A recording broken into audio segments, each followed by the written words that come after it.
You can't jump into altering or manipulating the quantum field or the matrix or whatever you want to call it first go. You can't do it. You can't do that any more than you walk into a born again evangelical church, throw your arms in the air and say, I am saved and now I'm the ultimate Christian. Nothing in works like that. There are no quick answers. Everything is in a growing pain, a growing experience, and it is an initiative process. And the same very much applies to magic. Now, people who dive into this idea of magic or sorcery or the occult in terms of practitioner way, they can't just jump in and say, oh, I know. You see, got this lot that's going on, these new age circles, things like sex magic and stuff. These people are all going to go crazy and lose their minds. You have to go in very carefully, knowing what you're doing. But more importantly than anything else, you have to cultivate the right mindset. This is what's extremely important about this stuff. If you don't have the foundation, then you cannot build upon that.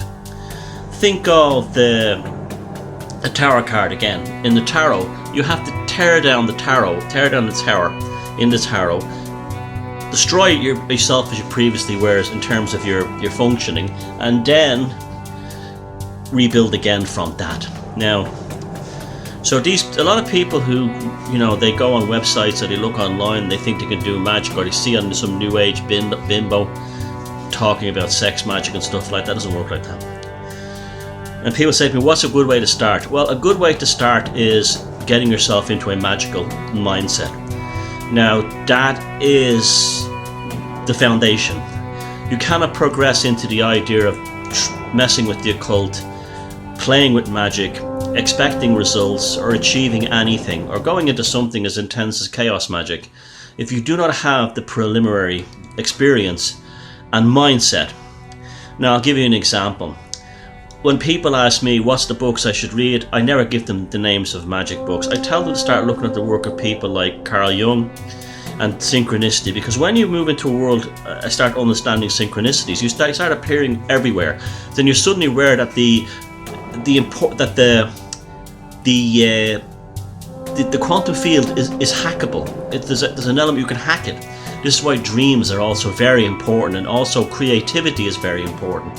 These are means whereby you can learn that, yes, this thing is malleable. There is a plasticity to this reality.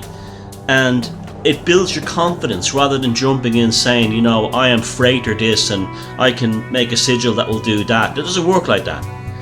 You have to have the right foundation and grounding first. The work of Anthony Peake, his books on even things like deja vu, you realize that there's an impermanence to this actual structure of this mechanical universe. Especially like his book, The Daemon. I would definitely highly recommend that book as a starting point, and watch his lectures. The guy in his work creates a sense of confidence in this idea that this is not a mechanical structure, and there is a plasticity to the nature of these things. These things are very important, these ideas. And then after you've developed this kind of magical mindset, now often in magical schools you will have an incantation, say a morning salutation to the sun or something like that puts you in this magical mindset. I think that's too early on. I think that's something down the road. I think that the best priests and rabbis are the guys who actually have a deep soul about them to begin with. This is why mainstream religion fails so much, is people just think they can go into seminaries or rabbinical training colleges and come out, all holy on the other side, like taking a test. It's just the same thing. You have to have that grounding. You have to have that wisdom, that knowledge that this, it's no use going around saying, I saw a David Icke video and he talks about that the universe is, the quantum field is everything is possible. That's not it. That's like the born again Christian who thinks they've discovered Jesus. You have to go deeper than that. You have to have it, not even a confidence in this belief or even saying it as a mantra. You have to have it as an absolute reality, like that your breathing is automatic. Well, not in my case, I'm an asthmatic, but that your heartbeat is automatic, your blood circulation system, your nervous system, these are all automatic. You have to then you have to then apply that same automatic, instinctual, innate, intuitive assumption that the universe is a plasticizable, malleable thing in terms of its subatomic structure. It has to be like just something you just know.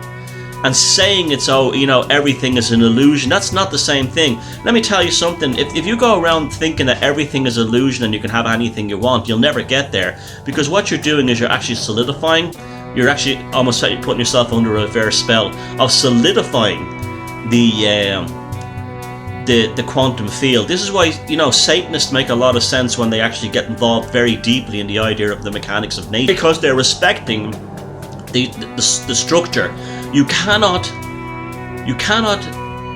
alter the subatomic structure unless you have a full respect of the atomic structure, the material structure, and the molecular structure. You can't just say, oh, they don't exist, they're all illusions. That's not true at all. You try walking through a wall, you won't. Doesn't matter. Doesn't matter how many non-compliance dances you do. Or, put your arms in the air and sing I need love, or I choose love. You won't be able to walk through that wall. You won't be able to do those things. You've got to actually develop a more. It's science. We're dealing with science here, okay? We're not dealing with religion. We're dealing with science that comes close to a philosophy, okay? But very much connected to an art. It's an artistic form. Fate, spirituality will not get you to plasticize reality. A pragmatic and a prosaic understanding of these processes will. And then applying a sensible approach to things like symbolism, not being terrified of all-seeing eyes and this kind of thing, because you've been told somewhere that there's something that doesn't exist called the Illuminati uses them to get against you. This ignorance will only further trap you. So that's how and then when you've gone through all this, a year or two of that, then you're ready to pick up books by the likes of David Conway and Julius Evola, and then start looking into how ritual magic works. Before that, forget about it. You've got to do your basic training. Carl Jung, Anthony Peake, Michael Talbot, and even Charles Darwin. Even looking at ancient history and thinking about like ancient structures, you've got to get that first. Taking drugs like ayahuasca won't get you there. Taking mushrooms will only give you hints of what's possible, but it won't take you there. You understand? This is the problem with these ayahuasca and mushroom type DMT cults, is that that's not the answer. That's giving you a reflection, a daimonic reflection of the possibilities that lie beyond within this material reality. So you cannot break down the quantum field unless you fully respect it. And you cannot fully respect the quantum field until you give full validation and respect to this mechanical universe. Because one is the daimonic reflection of the other, and the other is the possibilities of the full totality of what can be achieved when you have this mindset. It's no use jumping in and saying, oh, I can do magic, or I can be a magician, or I can do sigils and change the world, or I can do this, that, and the other. Forget about it. That's like born again Christianity. You've got to go back to the basics, build yourself up, and you've got to learn how to be humble, because you're no special than anyone else when it comes to this stuff. This is a big problem too. It attracts a lot of egotistic, narcissistic people. If one thing you do learn from this stuff is that it absolutely fucking demolishes your ego, and not for spiritual reasons, but it does it in the most painful, and it does it in the most convulsive way, because it's not that your ego is a problem, it's your belief that your ego is a problem. That's the problem. Okay, go ahead, be safe, but get your groundings first.